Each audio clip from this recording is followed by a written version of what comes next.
విద్యా, ఉపాధి, వ్యవసాయ రంగాల మీద ప్రభుత్వ నిర్లక్ష్య వైఖరికి నిరసనగా దీక్ష నిర్వహిస్తామని తెలంగాణ లోక్దళ్ పార్టీ అధ్యక్షుడు కపిలవాయి దిలీప్ కుమార్ చెప్పారు. ఈ నెల 23న హైదరాబాద్లోని ఇందిరా పార్క్, ధర్నా చౌక్ దగ్గర దీక్ష చేపడతామన్నారు.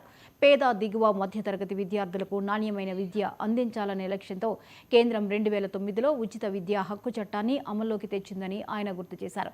ఈ చట్టం ప్రకారం ప్రతి ప్రైవేట్ స్కూళ్లలో విద్యార్థులకు 25% సీట్లను ఉచితంగా కేటాయించి వారికి అయ్యే ఫీజును కేంద్ర రాష్ట్ర ప్రభుత్వాలు భరించాలని అన్నారు. తెలంగాణ గవర్నమెంట్ పర్సంటేజ్ గవర్నమెంట్ లాగా మారిందని మంత్రులే బహిరంగంగా చెప్పడం దారుణమన్నారు. అవినీతికి పాల్పడిన మంత్రులను తక్షణమే బర్తరఫ్ చేయాలని దిలీప్ కుమార్ డిమాండ్ చేశారు. బట్టి విక్రమార్క సమైక్యవాది, బట్టి విక్రమార్క అనేవాడు సమైక్యవాది. ఆయన పేరు వస్తుంది పర్సెంటేజ్.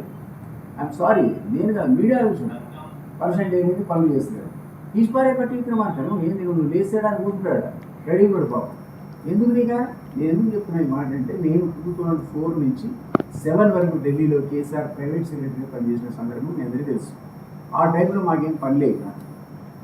తెలంగాణ పుస్తకాలు నాకు కాకినాడడానికి వచ్చిందమ్మా తెలంగాణ ఎందుకు ఇవ్వాలంటే ఆయన ఒక నుంచి నాకు ఇచ్చింది. తెలంగాణ ఎందుకు ఇవ్వదు, తెలంగాణ ఇస్తే ఎంత నష్టం అంటే నేనేమో ఇల్లు ఇవ్వాలని పంచుతుంటే ఇయ్యద్దని పంచుతాడు.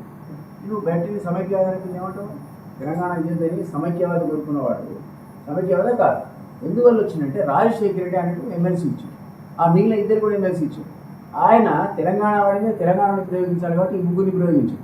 అటువంటి బట్టి విక్రమార్క తెలంగాణ వద్దని కోరుకున్నవాడు, తెలంగాణ నష్టమైందని కోరుకున్నవాడు నాకు ఉప ముఖ్యమంత్రి.